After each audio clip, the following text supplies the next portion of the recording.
The first knock was not the kind of knock you hear in a story. The first knock was a single, soft rap of knuckles on wood. 3 taps, sort of shy, the kind you give a door when you are not sure the door wants you on the other side. I was in bed. I was asleep. I had been asleep since 10:48 p.m., which I knew because I had looked at my phone and then put it down and rolled over onto my left side, the side Jacob always takes. Except Jacob was in Denver and I was alone in a brownstone I had lived in for 9 years and I was asleep. I sat up. I looked at the clock. 12:07 a.m. I listened. I listened the way you listen in the middle of the night, with my whole body, the way a dog listens, not just ears but spine. I heard the boiler. I heard the neighbor's cat 4 floors up. I heard the rain that had started at 11 and hadn't stopped. I heard nothing else. I lay back down. I closed my eyes. I had just begun the slow, ugly drift back into sleep when the second knock came. 3 taps again. Same shy rhythm. The same hand. The same wrist. I knew the wrist. I knew the wrist because I had held it when I was 6. I stood up. I put on the robe Jacob had folded over the foot of the bed the night before he left. I walked down the long hallway, past the bathroom with its dim nightlight, past the photograph of my mother I keep in a silver frame, past the small closet I should have closed but hadn't. I put my hand on the door. I did not open it. I waited. There was a third knock, and then there was a voice, and the voice said the only sentence I had ever wanted to hear, and the only sentence I had sworn I never would. Marlo. It's Dad. I did not open the door for 9 minutes. I stood with my hand on the wood and I remembered the man on the other side of the wood, and I started counting, the way you count when a small child is trying not to cry. His name was August. He was 53. He had been 24 when I was born and 27 when he left. I am 40 now. I have spent 33 of those 40 years missing him. I have spent 40 of those 40 years pretending I do not. He left in October. I remember the month because my birthday is in October. He missed my 6th birthday by 4 days. There was a cake at school. There was a cake at home. There was no card in either place from him. There was, in the weeks before, the slow and unmistakable falling away of a man. First his shoes, then his coffee, then his laugh at dinner, then his laugh, then the chair he sat in at 4 in the morning, then the side of the bed, then the toothbrush, then him. The last night he was in the apartment, I had crawled out of bed and stood in the hallway and watched him pack a single suitcase under the bathroom light. He did not know I was there. He packed the way you pack when you are not coming back, not folded, just dropped in, the shirts and trousers and the belt he had worn on our wedding. Mother and I had not known then that we were watching him. He had zipped the bag. He had stood up. He had looked at the hallway, and I know now, because I have asked my mother and my aunts and my sister and the doorman downstairs and the man at the bodega who walked him out at 4 a.m., that he had looked at the hallway because he was looking for me. He was looking for me. I was standing in the dark. I was 6. I did not move. He left. I have never known exactly why he left. I have been told 3 versions, by 3 different people, at 3 different times in my life. My mother told me, when I was 12, that he had left her for another woman. My sister told me, when I was 23, that he had not left her for anyone, that he had been in trouble in the kind of vague, scared East Coast way that meant he had borrowed money from the wrong people and would not give them the names of the others he knew. I asked him, years later, in a voicemail I left him on his own birthday, what the truth was. He did not call back. I built my whole life on the shape of his absence. I moved across the country at 22. I married at 25. I had a child at 30, our child, who is now 10, who has never met her grandfather, whose birthday is in March, whose favorite color is yellow, whose favorite food is pancakes on Sundays, whose favorite person is me. I have built a house around the absence of this man, the way you build a fence around a hole in the ground, not to fill it, but so nobody falls in. I am 40. I have a husband who is gentle and kind. I have a daughter who is bright as a match. I have an apartment with plants that survive, and friends who show up, and a job I am good at, and a mother I lost 3 years ago, and a sister I love, and a father I have not seen in 33 years. It is midnight, and a man I have not seen in 33 years has just knocked on my door and called me by a name only he has ever called me. I stood with my hand on the door. I was not afraid. That was the strange part. I was not afraid. I was angry, and I was sad, and I was a child, and I was 40, and I was every adult I had been between 6 and now, all of them standing in the hallway at once, each of them reaching for the knob. And I said very quietly, "I know who you are. I know you know." His voice was older. It had the kind of hoarseness that is not illness but use, the hoarseness of a man who has spent 33 years talking to people in rooms and across tables and on phones, none of them his daughter, I said, "Why are you here?" "I have something for you." "What?" "Something I have been carrying." "Carrying where?" "In a bag, in a shoebox, in my coat pocket, in my chest. I have been carrying it for a long time. I have been carrying it so long I am not sure I remember where it ends and I begin." I said, "I don't want your apologies." "This isn't an apology." "Then what is it?" He was quiet for a long time. I could hear him breathing on the other side of the wood, and the breathing was the same breathing I had heard under the bathroom light 33 years ago. The breathing of a man packing a bag he did not want to pack. "It's something you should have had when you were 6, he said. I opened the door. He looked exactly like he had looked, and exactly nothing like he had looked. He looked like himself. He looked like a man who has lost the part of himself that he lost on the night he left, and has been gaining other parts in its place. He was thin. He had lost his hair in the front. He was wearing a coat I had never seen before, dark blue, slightly too big for him. His hands were at his sides. In his right hand, he was holding a shoebox. It was an old shoebox.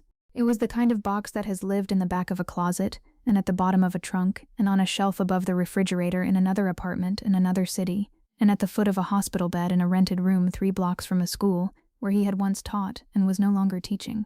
It was gray at the corners. It had been taped shut at some point in its life. The tape had yellowed. The lid did not quite fit. I looked at the box. He looked at the box. Neither of us moved. "Sit down," I said. I don't know why I said it. I said it the way I say it to my daughter when she is upset. "Sit down. We'll figure it out."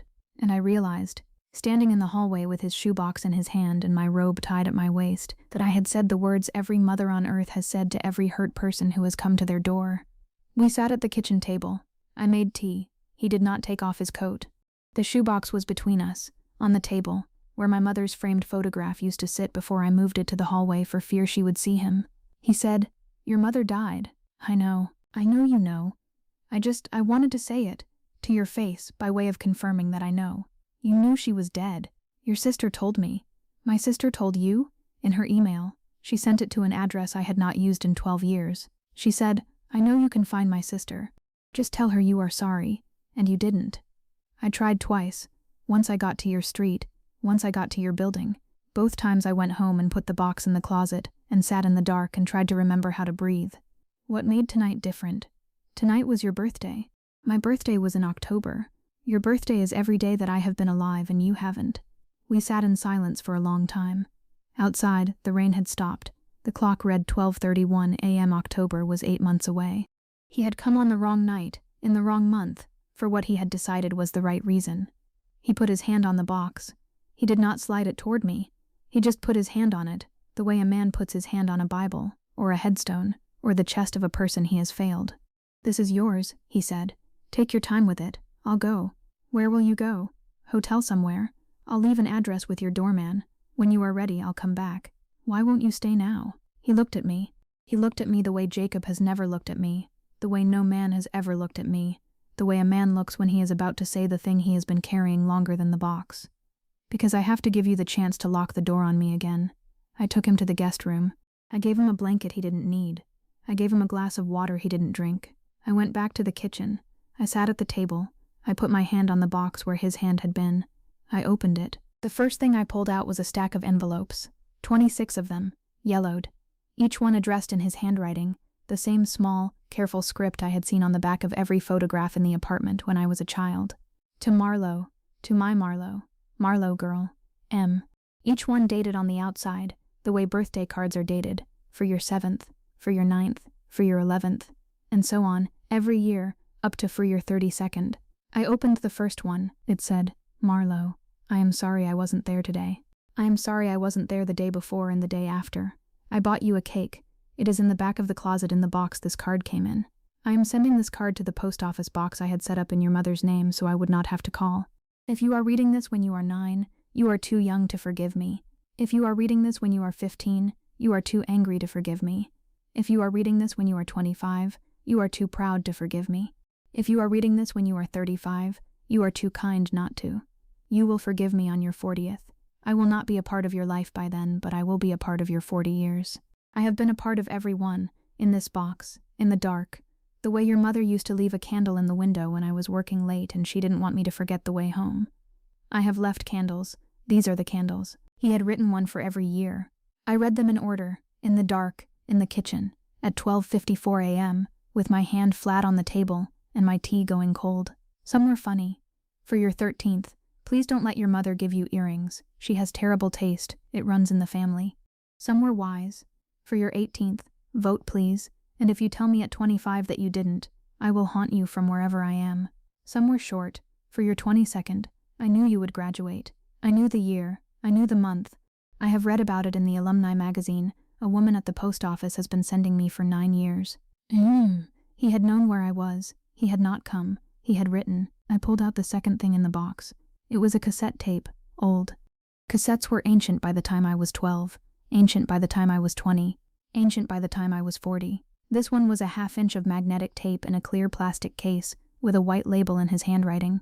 M, age 6, before. I did not have a cassette player. I did not have a way to play it. I sat with the case in my hand for a long time. Then I took out my phone. I called my sister. I asked her if she had an old tape player in her apartment. She said yes. She kept one because her husband collects vintage electronics. Why? I asked her to come over. I said bring him. I said bring anyone who has a device that can play a tape. I said bring a neighbor. I said bring a stranger. I said bring an archaeologist. Bring someone who can play this. She came. It was 2 a.m. Her husband brought a tape deck the size of a small suitcase. He plugged it in. They sat at the table with me. We put the tape in. I pressed play. The first second was nothing. The second was a small hiss. Then a voice came out. The voice was mine. The voice was 6. The voice was small and bright and fast and absolutely free of the bitterness I had spent a lifetime growing. It said, very clearly, very quickly, on a tape recorder my mother must have set on the kitchen counter some afternoon I do not remember. Daddy, Daddy, when are you coming home? I'm making you a pancake. I'm making you a pancake, but I'm not eating it because it's yours. Mummy said you are working late. Mummy said you will come home tomorrow. Daddy, the pancake is getting cold. Daddy, Daddy, when are you coming home? I made you a pancake and I hid it under the towel and I'm not eating it. I'm not eating it because it's yours. I stopped playing. I sat. I sat the way women sit when something has happened that they cannot undo, and they don't want to undo, and they are not sure they want to go on living without undoing. I sat at the table and the cassette played on, my voice, looping, in the dark. Daddy, the pancake is getting cold. I'm not eating it. I'm not eating it because it's yours. My sister's husband turned it off. My sister held my hand. I sat the way you sit when you have just learned that the worst thing in your life was not the worst thing. The worst thing in your life was a small girl, in a kitchen, making a pancake, not eating it, waiting for a man who was not coming back because a man who was not coming back had decided that the only way to keep her safe was to leave her, and he had been wrong, and he had known he had been wrong, and he had been wrong for 33 years, and the wrong was sitting in a shoebox in my kitchen with my voice on a cassette tape, saying, Daddy, when are you coming home? Beat 7, what he was carrying. At 2:30 a.m., I went to the guest room. He was lying on top of the blanket, fully dressed, in the dark, with his coat folded under his head. He had not slept. His eyes were open. I sat on the floor beside the bed. I said, Do you know what was on the tape? He said, Yes. Do you know what was in the cards? Yes. You kept them.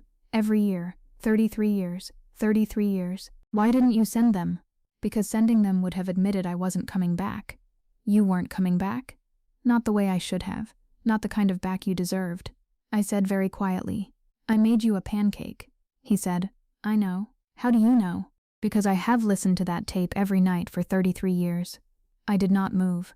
I did not breathe. I listened to it every night, he said, and I eat a cold pancake I make myself, in the dark, in whatever city I am in, and I imagine I have come home, and I imagine the pancake is the one you hid under the towel, and I imagine my daughter is not eating it because it is mine, and for 90 seconds I am not the man who left. For 90 seconds I am a man eating his daughter's pancake. I said, What about the rest of the night? The rest of the night I am the man who left. I sat on the floor. I sat on the floor of my own guest room, next to a man who had been eating a cold pancake every night for 33 years, because his 6-year-old daughter had once, in a kitchen, in a voice no bigger than a small fist, made him a pancake she would not eat because it was his, and he had carried that voice across the country, and across the years, and across every bad thing he had done, in every bad city, and he had not let it go, because the voice was not his to let go. In the morning, my daughter woke up at 6:48 a.m. She came into the kitchen. She saw him. She stopped. Who is that? I said very calmly. That is your grandfather. She said, I thought Grandpa was dead. Grandpa Mark is dead. This is Grandpa August." She looked at him the way a child looks at a thing that has been described to her but never seen, slowly, sideways, with the kind of focus she gives to butterflies and puzzles and the far side of the moon. She walked up to him. She put her hand on his knee. "Are you going to be here for pancakes?" He looked at me. I looked at him. The clock read 6:51 a.m. October was 8 months away. "Yes," he said. "Yes, I am." She said, "Good. I will make yours and I will not eat it. That's my rule. I don't eat other people's pancakes." I made batter. I let it rest for 15 minutes, because Jacob had taught me, years ago, that batter needs to rest. I poured. I cooked. I set down 3 plates on the kitchen table. He ate his. He ate it the way a man eats a thing he has been waiting to eat for 33 years. He took small bites. He closed his eyes on the second one. He cried on the third, just for a second, in a way my daughter did not see because she was explaining to me the entire plot of a cartoon she had watched twice the day before. My sister came over at 8 a.m. She brought him a cup of coffee. She brought me the tape deck. She brought in a small paper bag the cassette tape, which she had rewound, which she had taped to the lid of the shoebox with a piece of masking tape, and a label that said, in her own handwriting, "Listen when you can, rest when you can't."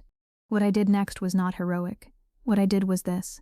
I gave him the guest room, not for a week, not for a month, for the kind of time it takes a man to learn how to live in a kitchen again, where his daughter is, where his granddaughter is making pancakes she will not eat, because it is his. I did not say I forgave him. I do not know that I have. I have moved the cards to a drawer in my bedroom, where they will be, in darkness, until I am ready to read them again, the way you keep letters from a person who is alive and dead in equal measure. I have not yet played the tape again. I will, eventually. Not yet.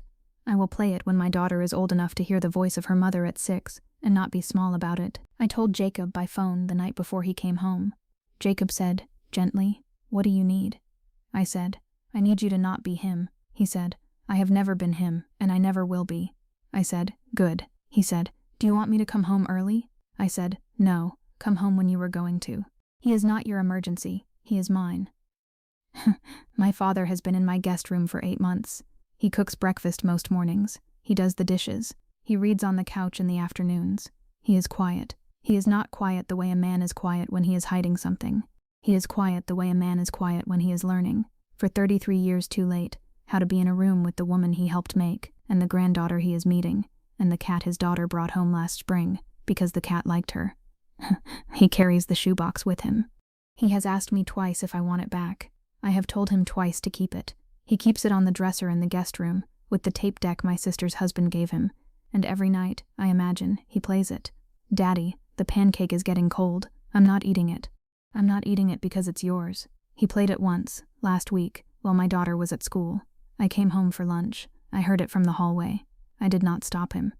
I sat on the stairs and listened to my own 6-year-old voice say the thing I do not remember saying but will never forget, in a kitchen in October, in a cassette tape on a shoebox, in the chest of a man who has been carrying it longer than I have been alive. He said he was sorry. He has not said it in words. He has said it in pancakes. He has said it in the way he watches my daughter. He has said it in the way he folds the blanket each morning and folds the blanket each night. He has said it in the cards. What he was carrying was not a box.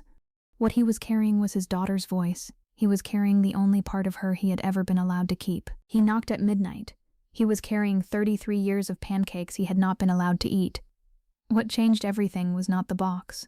What changed everything was the girl I had been, who was not yet angry, who was not yet proud, who had simply once made a pancake for her father and decided, without being taught, that some things are not for the people who make them, but for the people they are made for. That girl, who is me, who is also not me, who is also a mother, who is also a grandmother, one day, for a boy who will one day call her grandma and eat her pancakes, and not know that pancakes were ever a question. He was carrying her.